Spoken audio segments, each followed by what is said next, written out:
منور صبح کر لے اور روشن شام کرتا چل، تو اپنی آخرت کے واسطے کچھ کام کرتا چل، بھلا اس چند دن کی زندگی کا کیا ٹھکانہ ہے، اگر کچھ ہو سکے تو خدمت اسلام کرتا چل۔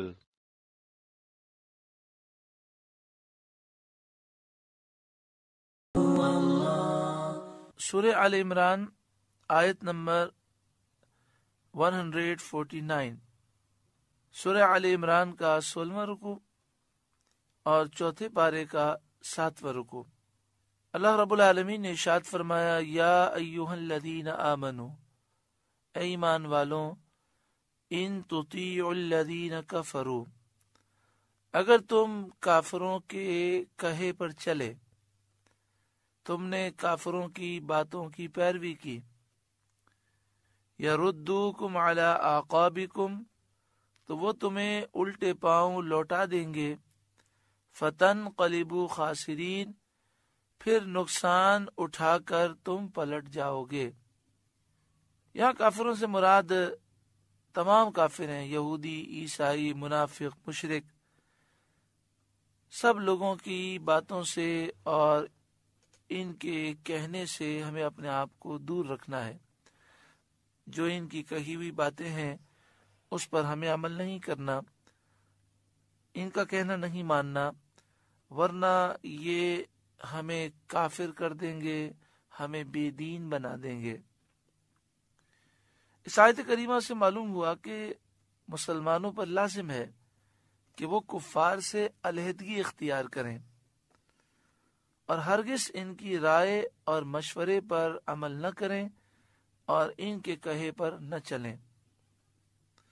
آج بڑا افسوس ہوتا ہے کہ مسلمان کہلانے کے باوجود مسلمانوں سے ہماری نفرتیں ہوتی ہیں، لیکن جو کافر ہیں، یہودی، عیسائی ہیں، ہندو ہیں، مشرک ہیں، بد عقیدہ ہیں، بد مذہب ہیں، رسول اللہ صلی اللہ علیہ وسلم کے گستاخ ہیں، صحابہ کے گستاخ ہیں، ان سے مسلمانوں کی دوستی بھی ہوتی ہے، اٹھنا بیٹھنا بھی ہوتا ہے، بڑی محبت کے تعلقات ہوتے ہیں، اگر سمجھایا جائے تو مانتے نہیں ہیں، حالانکہ قرآن مجید فرقان حمید اس سے ہمیں منع فرماتا ہے۔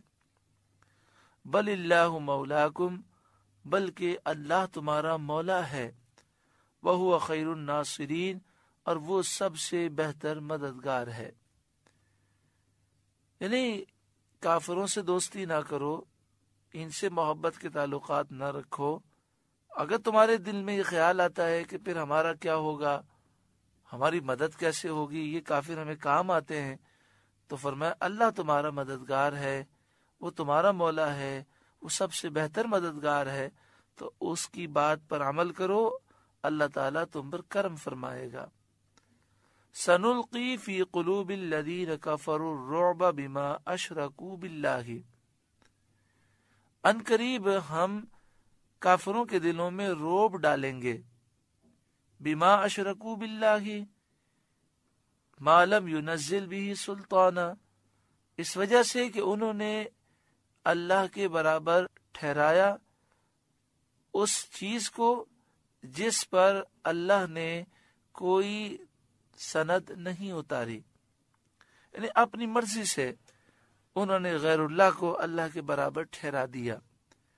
یہ جو مشرک ہیں، یہ جو کافر ہیں، ان کے دلوں میں اللہ تعالی مسلمانوں کے رعب کو داخل فرما دے گا۔ یا فرمایا سنلقی، ان قریب ہم ڈال دیں گے، اور پھر یہ رعب ڈال دیا گیا، اور آج تک کافروں کے دل میں مسلمانوں کا رعب داخل ہے۔ اگر یہ رعب نہ ہوتا تو دیکھیں مسلمانوں کی تعداد ہے کتنی، صرف 15%، 85% کافر ہیں۔ کافروں میں اتحاد بھی ہے اور ان 15% مسلمانوں میں اتحاد بھی نہیں ہے۔ یہ 15% مسلمان انتہائی کمزور ہیں، اور جتنے اسلامی ممالک ہیں سب غریب ممالک ہیں یا ترقی پذیر ہیں، کوئی بھی ترقی یافتہ نہیں، کوئی بھی سپر طاقت نہیں، اور کافروں کے دل میں مسلمانوں کے لیے شدید نفرت بھی ہے۔ اگر ان کا بس چلتا تو یہ 15% مسلمانوں کو دنیا سے ختم کر دیتے، مگر اللہ تعالیٰ نے مسلمانوں کا رعب ان کے دلوں میں داخل فرما دیا ہے۔ اس آیت کریمہ کا جو شان نزول ہے وہ یہ ہے کہ جنگ احد سے واپس ہو کر کافروں نے یہ خیال کیا کہ مکہ مکرمہ کی طرف جانے کے بجائے ہم دوبارہ حملہ کر دیں۔ غزوہ احد کا معرکہ احد شریف میں ہوا۔ احد سے فارغ ہو کر کافر مکے کی طرف بھاگے۔ پھر جب وہ آگے گئے تو ان کے دل میں خیال آیا کہ ہم سے بڑی غلطی ہو گئی، 70 مسلمان شہید ہو چکے تھے، باقی جو مسلمان تھے سب زخمی تھے، تو ہم نے بالکل مسلمانوں کو ختم کیوں نہ کیا۔ آپس میں مشورہ کر کے انہوں نے فیصلہ کیا کہ چلو واپس چلتے ہیں اور مسلمانوں پہ حملہ کر کے انہیں ختم کر دیتے ہیں۔ جب ان کا ارادہ پختہ ہو گیا تو اللہ تعالیٰ نے ان کے دلوں میں رعب ڈال دیا اور انہیں شدید خوف آ گیا، ان کے دل میں شدید خوف پیدا ہوا اور وہ مکہ مکرمہ کی طرف واپس بھاگ گئے۔ اگرچہ شان نزول اس کا یہ ہے اور یہ سبب ہے، لیکن اللہ تعالیٰ نے قیامت تک کے کافروں کے دلوں میں مسلمانوں کو رعب ڈال دیا۔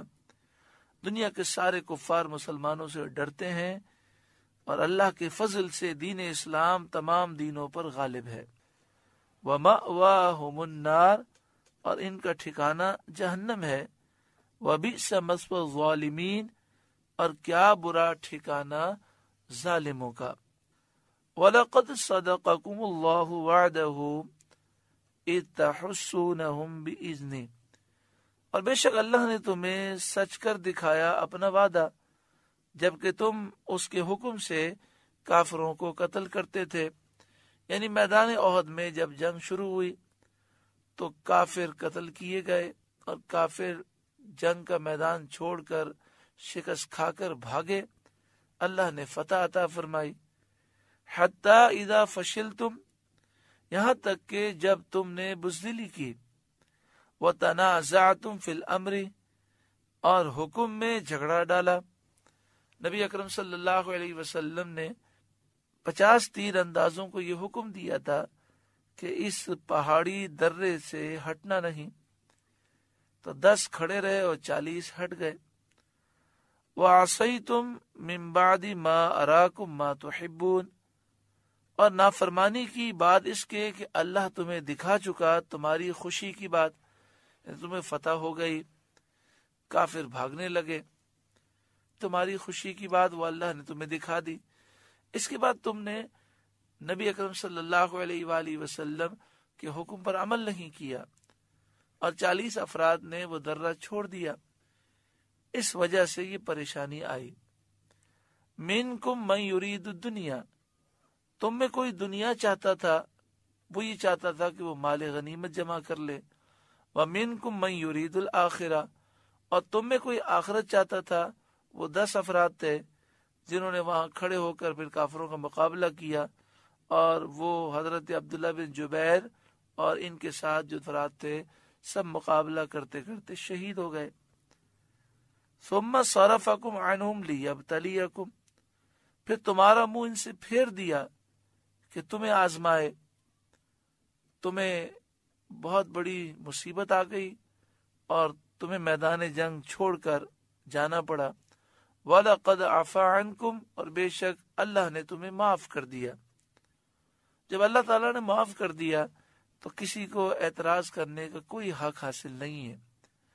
یہ واقعات تو صرف واقعات کی حد تک تفصیل سمجھانے کے لیے بیان کیے جاتے ہیں، ورنہ جنہوں نے یہ معاملات کیے، جب اللہ تعالیٰ نے معافی کا اعلان کر دیا تو اب ان کے متعلق کسی کو کچھ کلام کرنے کا حق حاصل نہیں۔ وَلَقَدْ عَفَا عَنْكُمْ، اور بے شک اللہ نے تمہیں معاف کر دیا۔ وَاللَّهُ ذُو فَضْلٍ عَلَى الْمُؤْمِنِينَ، اور اللہ مسلمانوں پر فضل کرتا ہے۔ یہاں پر ہمارے لیے نصیحت ہے کہ وہ 40 تیر انداز وہ اس درے سے نیچے اس لیے اترے تھے کہ ان کے ذہنوں میں یہ بات تھی کہ نبی اکرم صلی اللہ علیہ وآلہ وسلم نے جو فرمایا تھا کہ یہاں سے مت ہلنا، آپ کی مراد یہ تھی کہ جب تک فتح نہ ہو جائے۔ اب تو کافر بھاگ رہے ہیں تو اب اترنے میں کیا حرج ہے؟ تو ایک غلط فہمی ہو گئی تو یوں سمجھیے کہ نافرمانی جان بوجھ کے نہیں کی، غلط فہمی کی وجہ سے کر لی تو پریشانی آ گئی۔ تو جو مسلمان نبی اکرم صلی اللہ علیہ وآلہ وسلم کی نافرمانی جان بوجھ کر کرے وہ سکون و چین کیسے پا سکتا ہے؟ اذ تسعدون ولا تلوون علی احد، جب تم منہ اٹھائے چلے جاتے تھے اور پیٹھ پھیر کر کسی کو نہ دیکھتے تھے، میدان جنگ سے تم بھاگ رہے تھے، والرسول یدعوکم فی اخراکم، اور دوسری جماعت میں ہمارے رسول تمہیں پکار رہے تھے، آپ فرما رہے تھے اے اللہ کے بندو میری طرف آؤ۔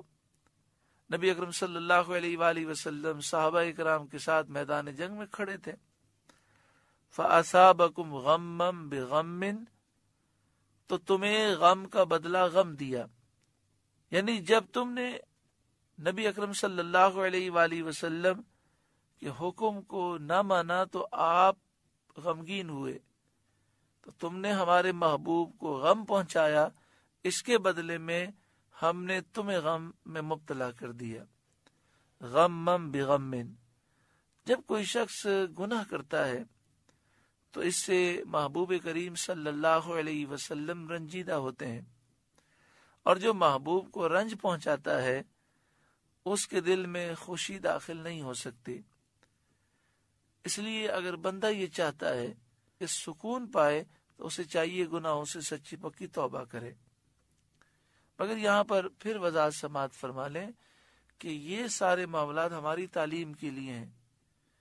وہ تو وہ مسلمان تھے جنہوں نے نبی اکرم صلی اللہ علیہ وسلم کا دیدار کیا، اور اگر وہ میدان جنگ سے ہٹے بھی تھے یا درے سے نیچے اترے تھے تو یہ غلط فہمی کی وجہ سے ایسا ہوا تھا، پھر بھی اتنی مشکلات آئیں، لیکن آج تو سمجھانے کے باوجود بھی جان بوجھ کر شریعت کی مخالفت کی جاتی ہے۔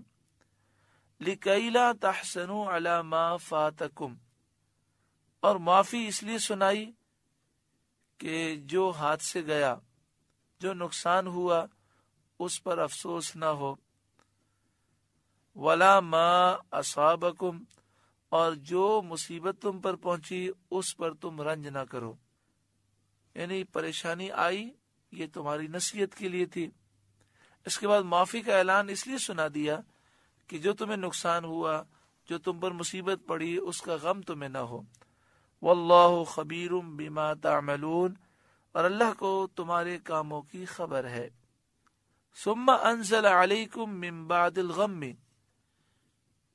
پھر اللہ نے تم پر غم کے بعد اتاری امنتن نعاسن، چین کی نیند اتاری، یغشا طائفة منکم، کہ تمہاری ایک جماعت کو گھیرے ہوئے تھی۔ جو دل میں روب تھا، جو خوف تھا، اللہ تعالیٰ نے اس کو دور کر دیا، اور امن اور راحت کے ساتھ مسلمانوں پر نیند اتاری، یہاں تک کہ میدان جنگ میں مسلمانوں کو غنودگی آ گئی۔ حضرت ابو طلحہ رضی اللہ تعالیٰ عنہ فرماتے ہیں میدان احد میں نیند ہم پر چھا گئی، ہم میدان میں تھے، تلوار ہمارے ہاتھ سے چھوٹ جاتی تھی، پھر اٹھاتے تھے، پھر چھوٹ جاتی تھی۔ یہ نیند اللہ تعالیٰ کی رحمت تھی کہ خوف دور ہو گئے، نیند کا غلبہ ہوا، تھوڑی دیر کے لیے نیند کا غلبہ ہوا، اور جیسے ہی یہ نیند گئی ساری تکلیفیں دور ہو گئیں اور ساری تھکن دور ہو چکی تھی۔ تو جس جماعت کو نیند نے گھیرا تھا وہ صحابہ کرام اور مومنین کی جماعت تھی، لیکن اس میدان میں جو منافقین کھڑے تھے ان پر خوف طاری تھا۔ وَطَائِفَةٌ قَدْ أَهَمَّتْهُمْ أَنفُسُهُمْ، اور ایک گروہ کو اپنی جان کی پڑی تھی، وہ منافقین تھے۔ يَظُنُّونَ بِاللَّهِ غَيْرَ الْحَقِّ ظَنَّ الْجَاهِلِيَّةِ، اللہ پر بیجا گمان کرتے تھے، جاہلیت جیسے گمان۔ وہ خوف سے پریشان تھے۔ اللہ تعالیٰ نے وہاں مومنین کو منافقین سے اس طرح ممتاز کیا تھا کہ مومنین پر تو امن اور اطمینان کی نیند کا غلبہ تھا، اور منافقین خوف و ہراس میں اپنی جانوں کے خوف سے پریشان تھے، اور یہ عظیم نشانی اور عظیم معجزہ تھا۔ منافقین کو یہ گمان ہو رہا تھا کہ اللہ تعالی سید عالم صلی اللہ علیہ وآلہ وسلم کی مدد نہ فرمائے گا، اور وہ یہ گمان کر رہے تھے کہ نبی اکرم صلی اللہ علیہ وآلہ وسلم شہید ہو گئے ہیں، اب آپ کا دین باقی نہ رہے گا۔ تو فرمایا کہ یظنون باللہ غیر الحق ظن الجاہلیہ، وہ منافقین اللہ کے بارے میں بیجا گمان کرتے تھے، جاہلیت جیسے گمان۔ یقولون، وہ کہتے تھے، حل لنا من الامر من شیء، کیا اس کام میں کچھ ہمارا بھی اختیار ہے؟ قل ان الامر کلہ للہ، آپ فرما دیجئے کہ اختیار تو سارا اللہ کا ہے۔ یخفون فی انفسہم ما لا یبدون لک، اپنے دلوں میں چھپاتے ہیں جو تم پر ظاہر نہیں کرتے۔ منافقین اپنا کفر چھپاتے ہیں، اللہ کے وعدے کے بارے میں جو ان کا شک ہے وہ اس شک کو چھپاتے ہیں۔ جہاد میں مسلمانوں کے ساتھ یہ چلے تھے تو صرف مال حاصل کرنے کے لیے، اب انہیں اس چلنے پر افسوس ہو رہا تھا، وہ اس افسوس کو چھپا رہے تھے۔ یقولون، وہ کہتے ہیں، لو کان لنا من الامر شیء ما قتلنا ہاہنا، ہمارا کچھ بس ہوتا تو ہم یہاں نہ مارے جاتے۔ یعنی اگر ہم میں عقل ہوتی اور ہمیں کوئی اندازہ ہوتا کہ اتنا برا حال ہوگا، ہم تو سمجھے تھے کہ مال ملے گا، اگر ہمیں عقل ہوتی تو ہم گھر سے نہ نکلتے اور مسلمانوں کے ساتھ کفار سے لڑائی کے لیے نہ آتے، اور ہمارے سردار یہاں نہ مارے جاتے۔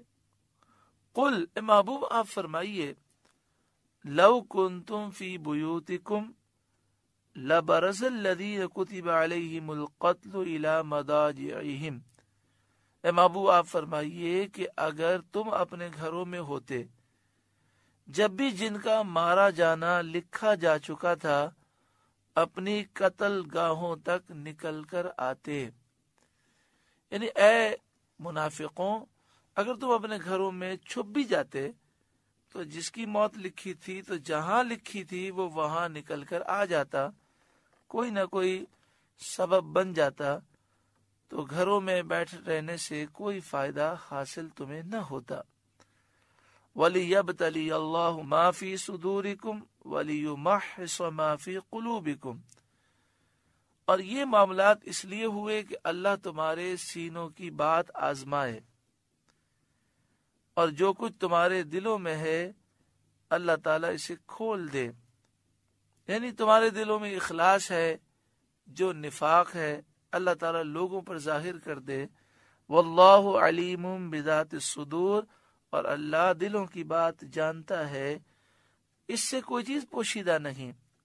یہ آزمائش دوسروں کو خبردار کرنے کے لیے ہے تاکہ مومن اور منافق لوگوں پر ظاہر ہو جائے۔ ان الذین تولوا منکم یوم التقى الجمعان، بے شک وہ جو تم میں سے پھر گئے جس دن دونوں فوجیں ملی تھیں، انما استزلهم الشیطان ببعد ما کسبوا، انہیں شیطان ہی نے لغزش دی ان کے بعض اعمال کی وجہ سے کہ انہوں نے سید عالم صلی اللہ علیہ وسلم کے حکم کے برخلاف مرکز چھوڑ دیا۔ وَلَقَدْ عَفَى اللَّهُ عَنْهُمْ، اور بے شک اللہ نے انہیں معاف فرما دیا۔ یہاں پر پھر عرض کر دوں کہ چونکہ آیات کو سمجھانا مقصود ہے، اس لیے تفسیر میں یہ واقعات بیان کیے گئے۔ وَلَقَدْ عَفَى اللَّهُ عَنْهُمْ، اور بے شک اللہ نے انہیں معاف فرما دیا۔ اس پر اگر کوئی غلط انداز میں تبصرہ کرے یا ان لوگوں کی توہین و مذمت کرے تو وہ خود اپنی آخرت کو برباد کرے گا۔ ادب انتہائی ضروری ہے، ان کے ساتھ جو معاملات ہوئے یہ مسلمانوں کی تعلیم کے لیے تھے کہ اگر ایسا ہو جائے اور مشکلات آ جائیں تو پھر تمہیں صبر کس طرح کرنا ہے. ان اللہ غفور حلیم، بے شک اللہ بخشنے والا حلم والا ہے. الحمدللہ سورہ آل عمران کا 16واں رکوع مکمل ہوا. اللہ رب العالمین اس رکوع کے نور سے ہمیں روشن و منور فرمائے. اس رکوع میں یہ آیت کریمہ بھی ہے کہ جہاں موت لکھی ہے انسان گھر میں ساری زندگی چھپ کر بیٹھا رہے، مگر جب موت کا وقت آتا ہے تو موت کے مقام تک کسی نہ کسی وجہ سے وہ پہنچ ہی جاتا ہے. اس لیے بزدلی سے کوئی فائدہ نہیں. اللہ رب العالمین کی بارگاہ میں اپنا سب کچھ قربان کرنے کا جذبہ اپنے دل میں رکھیں. کتنے خوش نصیب ہیں وہ لوگ جو ناموس رسالت کے معاملے میں اپنا سب کچھ قربان کرنے کا جذبہ رکھتے ہیں اور وہ اس بات کے مصداق ہیں، یا رسول اللہ آپ پر میرا سب کچھ قربان ہے، میں قربان، میرے ماں باپ قربان، میرے بچے قربان. اللہ تعالی ہمیں بھی وہ جذبات نصیب فرمائے اور ناموس رسالت کی خاطر ہمیں اپنا سب کچھ قربان کرنے کی رب العالمین توفیق عطا فرمائے.